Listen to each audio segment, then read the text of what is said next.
So you've got your LSAT coming up and you're trying to figure out whether you are ready to take the LSAT officially. A couple of factors to consider. First, you want to know that your practice test scores are high and that they are consistent. Knowing whether they're high, my rule for this is you take the average of your most recent 5 practice test results, and those give you the best indication of where you stand and what you would be most likely to get on test day itself if the LSAT were tomorrow. Now, of course, you want a buffer of a couple of points in case something were to go wrong on test day. So considering if you want to go to a top 14 law school, their medians are typically 170 or above. That means you would want a 173 or above as your practice test score average to have that buffer, that safety zone in case you get a bad proctor, you have a technical issue, nerves get the best of you, your worst day ever would still be a 170, you'd still be in the running to get into those T14 law schools. Now, you also want your practice test scores to be consistent.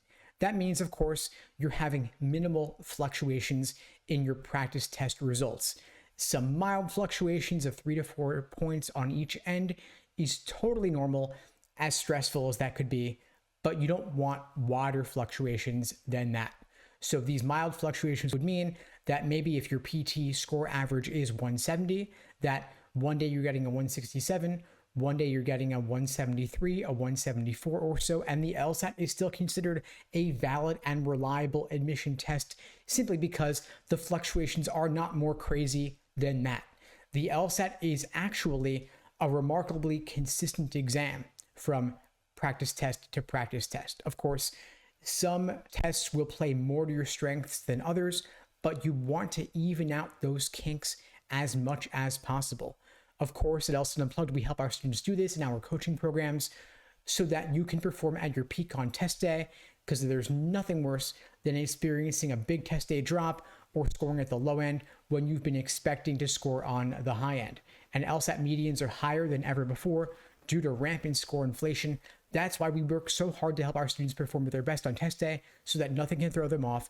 If you're interested in finding out more, you can check out the links below the video to book a call with me and my team. We'd be glad to help you out. Now, of course, we want to make your practice test results more reliable and predictive. Ideally, you will have taken at least 10 practice tests under realistic test day conditions. This means you're not taking any breaks to pause the clock or go to the bathroom and so on.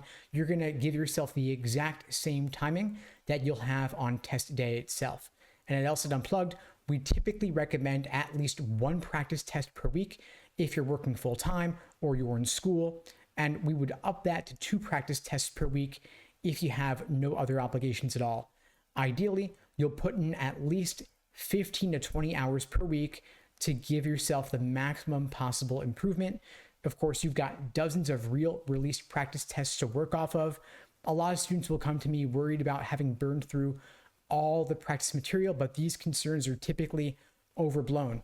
You've got literally dozens of practice tests. You have 94 numbered exams using the old numbering system, and you have roughly 58 numbered exams using the newer numbering system. Even if you've done all of those practice tests, there are still plenty of strategies for reusing and redoing those exams, since you probably wouldn't get a 180 if you were to redo those exams today without looking at the answer key. If that's the case, if you would not get a perfect 180, that means there's still work to be done. There's still value to be derived from redoing and reviewing that exam. I have a framework for this called the Socratic Review Method. It's the cornerstone of my LSAT courses, my LSAT guides. Again, if you want to find out more, you can book a call with me and my team. Link below this video. We'd be glad to help you out. And in the meantime, I'll wish you all the best and take care.